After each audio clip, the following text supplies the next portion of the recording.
Welcome to the Whole Enchilada, a community of high achievers that fight the status quo, rebel against mediocrity, and make life happen. Let's go. Hey, Enchilada Nation, really excited to have you back on the show with me today with not only a great guest, but a really good friend of mine, Jason Wells, a mega entrepreneur. Jason, you and I have known each other for, I was thinking about it this morning, over a decade now. It is. I think it's been almost 11, 12 years. Yep. Yes, it has, which I had not thought about that. So thank you for that. Yeah. How come you look the same? And the decade shows up on my face, but it does not show up on yours. Because I stand further away from the camera. Oh, that must be it. So Jason and I met in Phoenix, Arizona in real estate. We worked out of the same Keller Williams brokerage.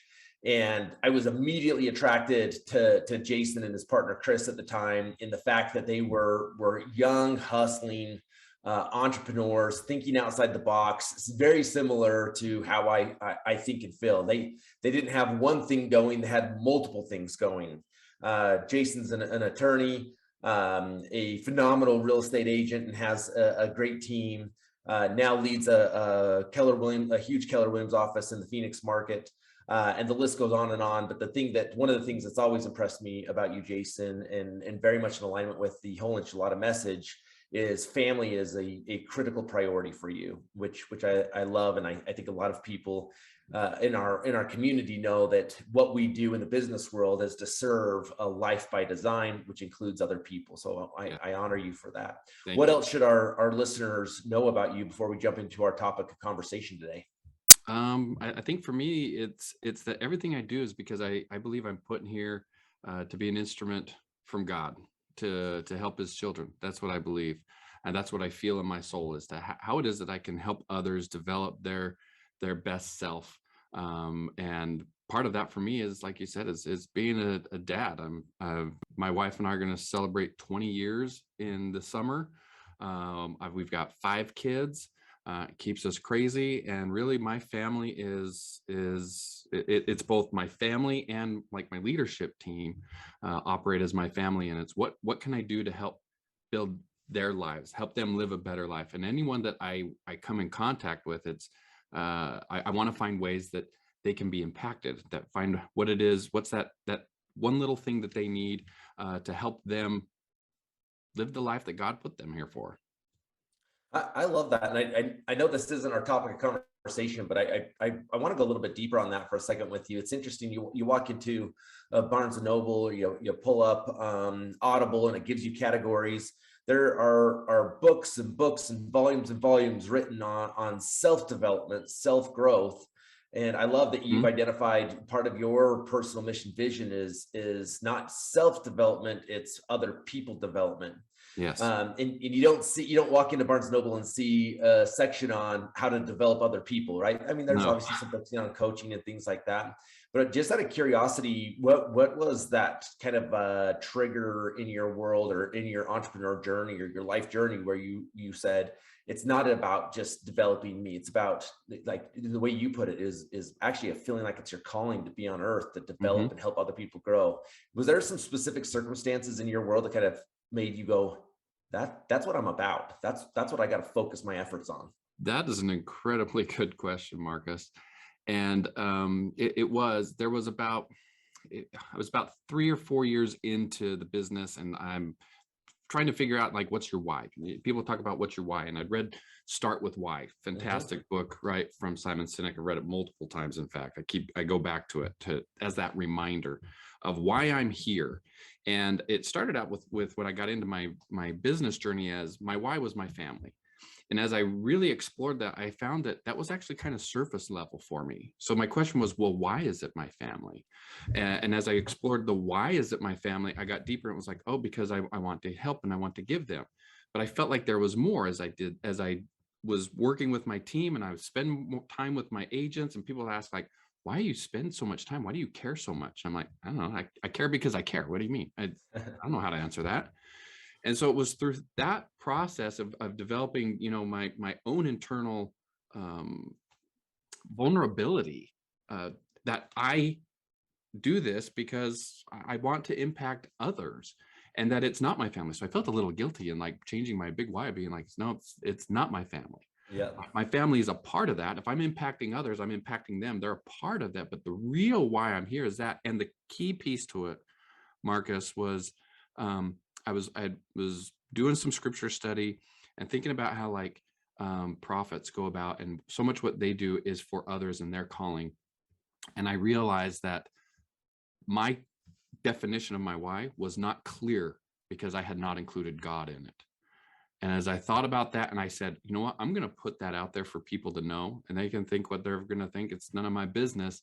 But for my true self, it's to be an instrument in God's hands for the growth and development of his children, to uncover and develop the talents they themselves may not know they have. And once I got that, well, I gained a lot of clarity and purpose on why I'm here and why I get up every day.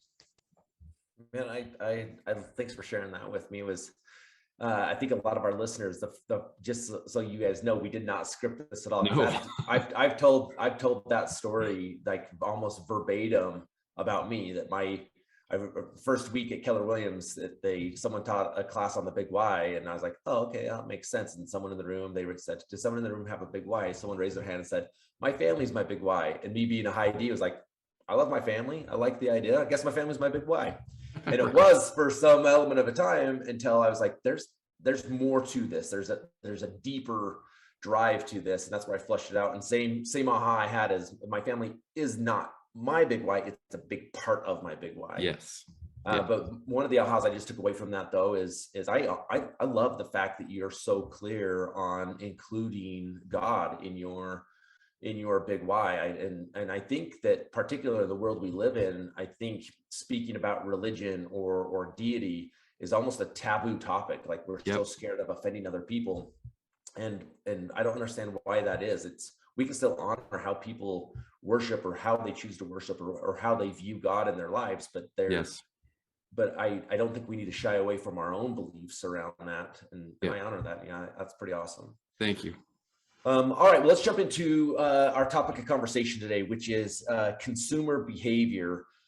Jason and I were actually on this last week. We were in Austin, Texas with about 1,000 other of the top leaders across the country on a leadership-based growth conference. He and I ended up on a call yesterday working through some other issues. And we started going down this path of a conversation around where is the industry and the world moving? And a lot of our listeners are entrepreneurs, particularly service-based entrepreneurs, where we need to better understand what the consumer needs. So Jason, let's talk a little bit about this from your perspective. Let's just jump into consumer behavior and how we need to address and understand consumer behavior to offer a better service to them. Yeah. Any thoughts on where you want to start with that? I'd say, you know, as we talked about this, this is something that's been really occupying an immense amount of my headspace the last year and a half or so. And as I've done it, what I've realized is that as leaders in business, we focus so much on how to develop our business and what the business needs.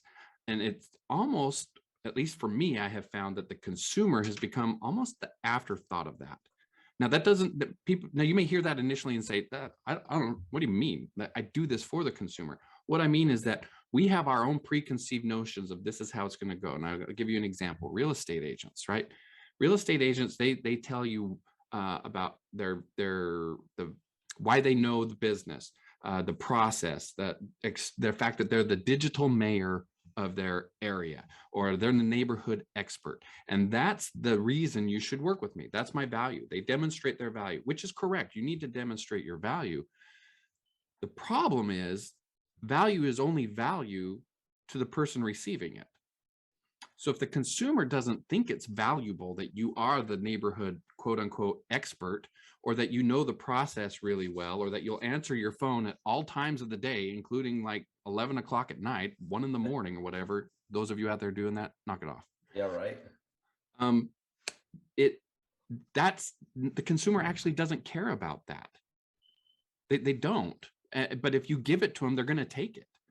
So what does the consumer care about? Well, there's all this talk about how things are getting disrupted and real estate's being disrupted and all this. And well, why? That question of why is what fascinates me, to understand why the disruption takes place.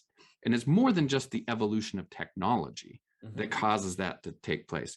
It's the evolution of the consumer that actually causes that. And then technology is the tool that provides the answers to the consumer. However, what my experience has been, Marcus, is that people go and they in the business, they start finding, how am I going to innovate and tweak and provide the same thing I'm doing in a fancier way or in a technology way? They haven't thrown out everything and just gone, what does my consumer want? And why do they want it? And that right there is why Amazon is the end all be all right now of everything, because the consumer wants one main thing: convenience. They want convenience. They don't, you can tell them, oh, I've sold all these houses in this area. Well, that doesn't tell me that it's convenient. I can assume that it's convenient, but it doesn't tell me that it's convenient, right? I don't feel like it's convenient.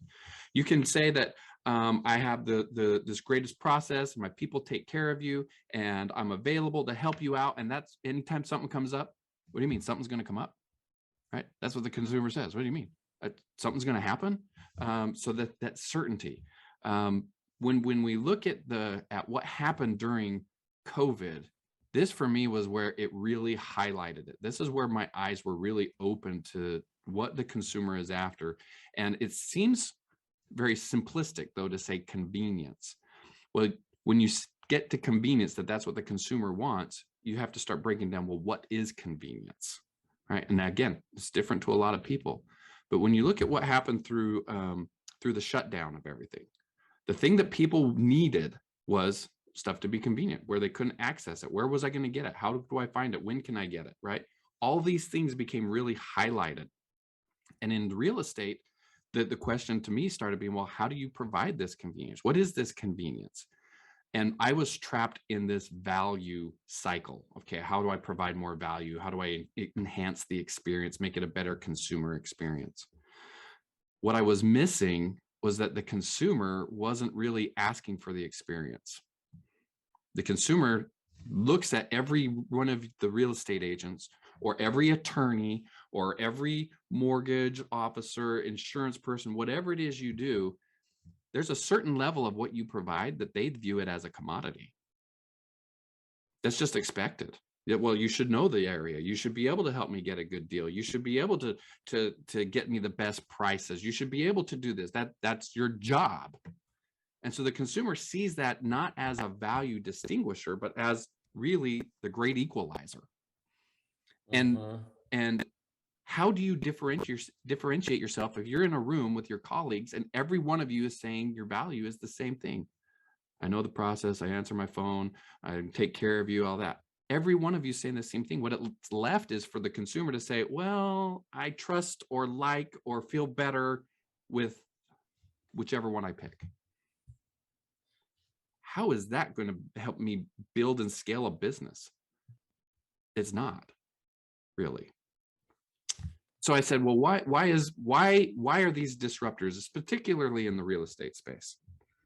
Why are these disruptors in the real estate space taking the attention from the consumer and the real estate agent? What we found here in Phoenix, Phoenix is the most disruptive real estate market on the planet. Everything that's going to have any legs, going to be successful, comes through here. So it either starts here or it's one of its first stops is to come through Phoenix, which means we're constantly seeing different models, different disruption, different ways of doing things. And so the ones that have started really pulling more attention are like the iBuyers, these companies that will come in, you go online, you enter your information, and they're going to send you an offer for a cash purchase of your home. Well, they've been around now 6-7 years, but over the last 2 years, I saw their market share dip significantly from COVID and then rebound really fast.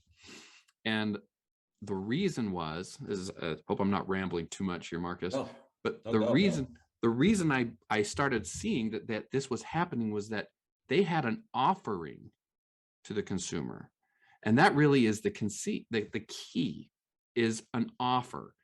And an offer that is one that is of convenience, that tells them I have convenience. There's a great book called Building a Story Brand. And Donald Miller in there, he talks about two elements that you have to have when creating your story, because the human mind, right, needs to process it. So the first thing is it has to be crystal clear what it is you're offering. When I say I know the market and I know this and I can do that, it's not really clear what I'm offering the client. Knowledge? Well, you should have knowledge, right? That's what they hear. It's expectation. Exactly. So it has to be clear to them what it is they're offering, so they don't have to engage their brain power. If they have to engage their brain power to kind of decipher what it is you're offering them, you start to lose them. The second thing is it has to be directly applicable to them. And that's it. Make it very applicable to the person. I have to see immediately, I grow, or I am improved, or I am benefited by using that thing. And that thing has to be so clear as to why and what it is that I don't have to engage my brain power. Those two things. So what the iBuyers were doing is they're saying, we'll buy your house. You name your closing date. It's cash. No inspections, no repairs, no none of this. Very clear what we're giving and why it's beneficial. And because of that, excuse me, what ends up happening is the consumer's like, oh, there's a new way of doing this. I don't want to deal with the traditional real estate process. I don't want to deal with people coming through my house. I don't want to deal with having to fix things up. I don't want to, I'd rather not deal with that. I accept it because that's what I have to do. Mm-hmm. And so because we see all these disruptors, there's another group here that has been very disruptive in their messaging, that how they can get your home sold in like a weekend. And that again is convenience that's being sold. And so without saying it's convenient and I'm selling convenience, they're giving you the elements of convenience, and the consumer is going in droves to these people. So that weekend sales group here in Phoenix, we sold just about 105,000 units last year, the most we've ever sold. This company had 6% of that by itself. Wow. Okay. Why? Is it because their messaging is so big and loud? No, it's because their offer of convenience is so clear and impactful to the consumer. So what we have to do is we have to change our thinking now. Instead of marketing my value proposition and marketing that, oh, I have another listing, we need to get to offering something that is of value to the consumer. And so I've come up with a 3-step process for this. You have to have an offer. That's the first thing. You need an offer. And that offer is not a call to action. They're different. A call to action is not the same as an offer. This offer is, the call to action is where you tell somebody to do something. Give me a call and find out about this, right? Email us or go to the website or whatever. An offer is something that says, I'm going to give you this. I have this. I have access to this thing, or only I can do this. And you need, so that the implied part is you need me. And so sometimes that's referred to as like a make offer for immediate response, or sometimes referred to as a MOFR. But I think it's more than just the MOFR, like for immediate response. It's an offer that goes to the core value and need of the consumer. In order to have that offer work, you need a product or a program or a system behind it that you're offering around. And it's got to be smaller than everything I do. So as an attorney, it can't be that I represent you in court, or I can handle certain kinds of cases. It's got to be more specific. About beyond the expectation. Yeah. So in real estate, it would be like this weekend program. So the offer is, hey, we can get it. We can make your life simple. That's really the offer. We can make your life simple. The product is we can sell your house in a weekend. You only have to deal with stuff for a weekend. That's the product. It's not anything nobody else can do, but they've just condensed their services into a package and said, here it is. Then the third thing you need is your value proposition. The stuff that you utilize right now that you're leading with, you actually need to now use it to close and secure the deal. Don't lead with it, use it to secure the deal. Here's why. What we found is here in Phoenix, if you're a listing agent, you go to a listing and already on the table, there's an offer from Open Door, an offer from offer pad. There's an offer from, or a program from like this weekend company or something that are already there. And you're just lucky to even be in the door. I say that because they haven't chosen one of those three yet. You're lucky they didn't pick one of those three. And they said, Marcus, because we have a relationship with you, we'd like you to come over. But we've already been shopping you. So the idea that the agent gets the listing 75% of the time, or whatever NAR says it is, by being the first one there, no, that's going away because you're not getting to the table first. The reason you're not is the consumer doesn't think you can offer them a cash deal. They don't think you can sell to them in a weekend. They don't think you have that ability. Why? Because you haven't told them. You haven't created a product and an offer around it to say, I do this. Instead, you come in and you're saying, oh, guess what, Mr. and Mrs. Seller, I do that too. Which is really saying, thank you for letting me be here so I can explain that I also do that, and you didn't select somebody else, and I just saw your sign in the yard and you had gone with somebody else. That's a scary place really to be when you think about it. Google tells us that 54% of our databases are willing to try another brand thanks to COVID. That brand loyalty, it's not what we have thought about it before. They're willing to try something.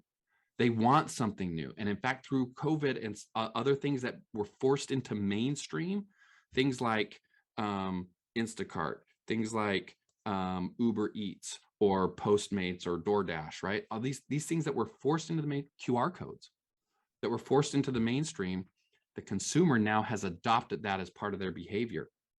So you have to look at your business and say, have I adopted that into my business plan? And if you haven't, it's more than just creating a QR code. It starts with an offer on a product that you have, and then your value proposition. Because what does happen is when you go in there and you have all three of those things, the other people like Open Door, OfferPad, this weekend sales company, they can't touch you because you have what they have, an offer and a product, and you have a value proposition so much stronger, so much more robust, so much more experienced than anything they have, that the consumer ends up saying, well, why would I go with anybody but you? And that is where we have to get. We have to change our thinking to approach the consumer with where they're at, which is, I want something convenient. And if we don't, they're going to go find it somewhere else. Yeah, no, I agree with that. I think this is why you and I resonated so much in this conversation yesterday is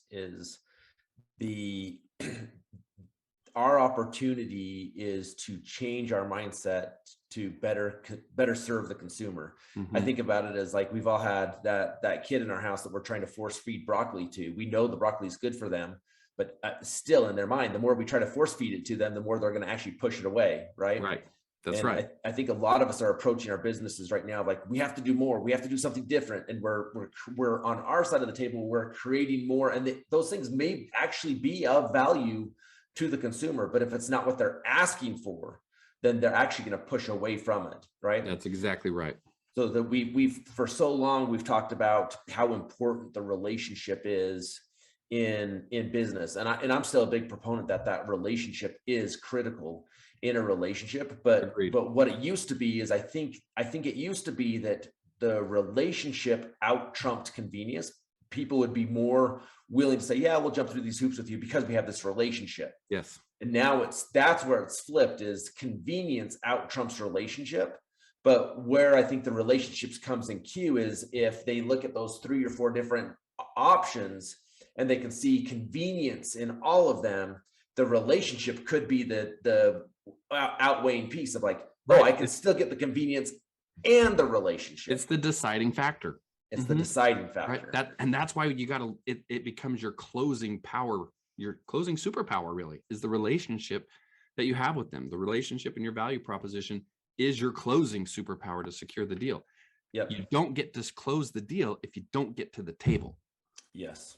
And that's where you have to now change. Say, I have the greatest superpower, as we're talking about, of anyone in my market. Well, that's a big beat the chest, and people don't respond to that. Yeah. So you have to shift it and say, okay, what am I doing for the consumer? What am I offering, and what am I giving you that's going to make things convenient? And then you close it with your superpower of your relationship and your value proposition. Yeah. So from your perspective, you were coaching an agent or an entrepreneur right now to rethink this. Where do they start? Do they start like getting in the head of the consumer? Do they relook at their own why and their own value proposition? Like if you were going to coach someone on next steps to start better connecting with the consumer, the way the consumer needs to be connected with, how do you do that? Love that question. Love that question. What I'm coaching them on, my agents and that I have here at the office, is around rethinking what your consumer wants and how do you approach it. That's in part because I'm going to take the assumption if you're a high producer, that you have a strong value proposition, you know the process, all of that. You have relationships, you have a database, you have the elements. You're just getting disrupted right now. And you're getting disrupted because your message to market is wrong. And the reason it's wrong is because you're still saying things like, oh, I guarantee that I can sell your house. Well, we've got a 98% success list to sell rate in Phoenix. Yep. Everybody sells a house. That's not value. So you have to say, consumer, how do I meet the consumer where they're at? And so I challenge them all to break down the consumer in terms of convenience. And I've largely put convenience as to three definitions. It means fee. They want to know the fee. It's speed and it's certainty. Those are the three main elements of convenience that I have experienced. And when you can provide them that convenience that shows them I have the speed, I have the certainty, I have a reasonable fee, doesn't have to be the lowest fee, just they want to know the fee. So when we're playing this game of it's behind, I can't tell you what it is, that's already off-putting to them. But you help them understand those three things up front, boy, the door opens right away and they want to see you, because the consumer only enters the buy or sell cycle every 7 years, 7 to 10 years. Used to be 5 to 7. It's more like 7 to 10 years now, which means they don't know. They don't have anything to compare it against. You're comparing it as a professional. You're comparing it every day. So you know what the comparisons are. You know immediately what is value, what is not value, what will work, what won't work. They don't. Yep. So they have to shop and compare, which is why they've got Open Door, OfferPad, Weekend Sales Company, and they're saying, I haven't quite felt it yet, the relationship part. I'm going to talk to you, Marcus. Basically, they're saying, can you do this and make me feel warm and fuzzy? That's really what they're asking for. So it's the convenience, they want to compare, and then they want connection, right? They want to still have that connection with somebody. And so when, as an agent, what I tell them is you need to look at these elements. And understanding this is why you have to change your message, because it's hard to change what you've been doing for 5, 10 years, 20 years in some cases, because it's worked so well. And all of a sudden it's not working. Yeah. And so the thought is, I'm just going to double down. I'm going to dig harder on what I'm doing. I'm going to shove that broccoli in their mouth some more. I love that example. But it's not effective. And so you have to change and say, okay, if what the consumer wants is this convenience, how am I going to approach it? And then I can look back at my business and say, okay, within my business, what do I do really well? Maybe something I do really well is helping people, fix their home up so that it gets top dollar, right? Maybe I have a concierge program that will front some of the money for their updates, or I have a staging or whatever it is, right? Package that into a product now and make an offer with it. And now what you're selling isn't that, hey, it's Jason Wells who does all these real estate stuff. You're like, hey, come check out my home refresh program that sells your home in 2 days, right? Get you a contract in 2 days with less showings and no repairs. That's an offer with a product, and then your value proposition will close it. I think this is brilliant. I think something I would challenge our listeners to do, no matter what it is, whether it's a product or a service you're selling. I think if everyone slowed down and thought through their listing consultation, right? Mm-hmm. So and break it down into sentences and ask yourself this question. Okay, if I'm sitting across the table for someone and I say, hey, I'm going to market your property by doing XYZ, is that what they're hoping to hear, or is that an expectation, right? So I would have the gumption to say that for the majority of us, if we did that, we'd have this list of our whole presentation is probably things they're already expecting us to do. Correct. And all of our competitors, the expectation is that they do those same things. Mm-hmm. So what is it that where are we layering that certainty and that speed piece that we're saying, yeah, all these things are expected. Let's spend less time on that. Let's really get to how do I solve this problem for you right now, different than anybody else. Yes. I love that. Brilliant. And I do think there's more for any of us that have been in business for the last decade at a minimum. There's been so much more certainty in the market. Like the certainty has been like, oh, you put your house on the market, it sells, and then we go find something else and we move into that house. Well, there's more uncertainty in probably for the majority of our listeners than any other time in our career, right? We've been on this economic run over the past over a decade, that this is the first hiccup a lot of people have experienced in the economy or in the world in general. Yes.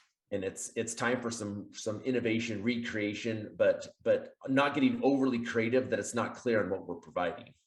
And that's the key element right there, Marcus. That's such a powerful thing you just said there, is not getting so creative you lose the clarity. Because remember, the two elements that the consumer has to hit, it's got to be crystal clear why I want it and that it will benefit me, which they kind of go together, obviously.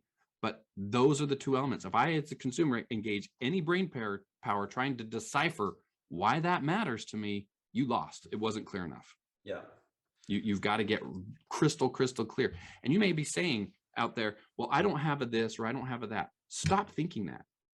Okay. You are the conduit. If you're a real estate agent, you are the conduit to all things real estate. I don't care if it's a power buyer. You can turn somebody into a cash buyer right now by connecting them with a power buyer. Yep. Right?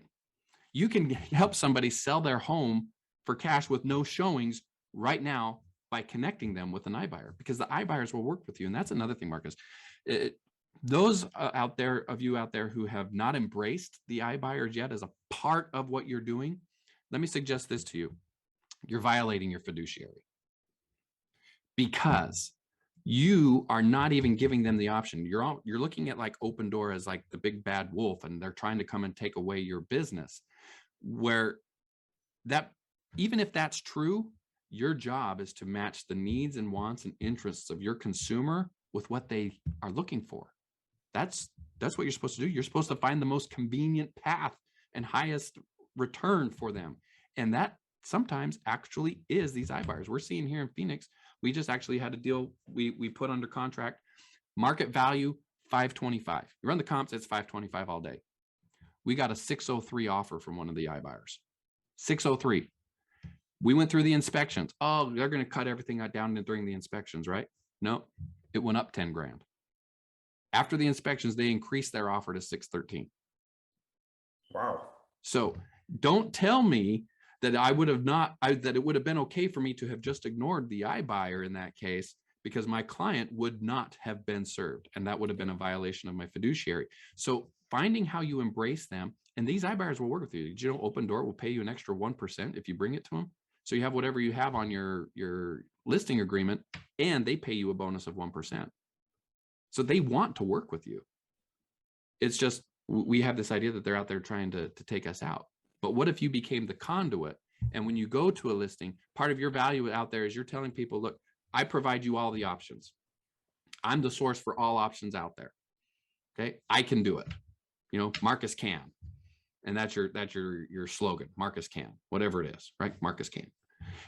And one of those things is when I go to a listing, okay, I have a preliminary offer from Open Door for you that's at 600,000. The market says 525. Which one do you want to go with? Because guess what? The consumer's going to go do it anyway, because they're going to shop you. And if you haven't brought it to them, they're going to just cut you out, because they're after the convenience. That is right. And that I think if our listeners are going to take anything away from this today, it's I hope it's that word right there, convenience. We gotta get away from the idea of thinking that just the standard things that we offer, the expectations are not the convenience that the consumer is looking for. That's the minimum standard. Yep. So it's a commodity to them. It's a commodity. And what I know about this group, people that are really focused on growing as people and living a life by design, is not one of us wants to be the minimum standard. Not one of us wants to be the status quo. And when we walk in and offer the expectation, that's basically what we're saying is we are average. So That's right. If we want to provide a better service, a better outcome than anybody else, yes, we need to double down on our relationships, but the greatest way to grow your relationship with people is fix a problem for them. And the way to fix a problem for them is offer a convenient solution that gets them to where they want to go. And that may take a little bit of creativity, but again, I'm encouraging you not to get too far out there in your creativity. It's there. We see the patterns in the marketplace already of what the consumer wants. Does your product line up with that? And if it doesn't, using Jason's terminology, figure out how to be the conduit to that solution. Mm-hmm. You don't need to go recreate it. That's exactly right. Brilliant conversation today, Jason. I was really fired up to have this conversation today after you and I kind of poked the bear a little bit talking about this yesterday. But I really appreciate you scheduling some time with me to sit down and chat through this. Any last comments you want to leave with our group today? I would say, this group really is about challenging the status quo and rebelling against mediocrity. It's time. The market is shifting, especially within real estate. Well, the economy in general is, but real estate specifically, a shift is occurring. Now, shift doesn't mean it's all going to fall apart in a big downturn. It just means the way things have been done are going to change. So what's going to dictate that change is the consumer. So get out there, challenge the status quo of what's been. Rebel against the idea of mediocrity, which is just your value proposition. You have more to offer than that. You just haven't taken the time to sit down and think about how can I package together, give it a name, what I already do, and then lead with an offer to that. Love it. Perfectly said. All right, Enchilada Nation, thank you so much for plugging in. Keep leaning in. Don't forget to go follow us on YouTube, your favorite social media platform, and your favorite podcast player. Appreciate you guys being on. And don't forget, go live life on your terms.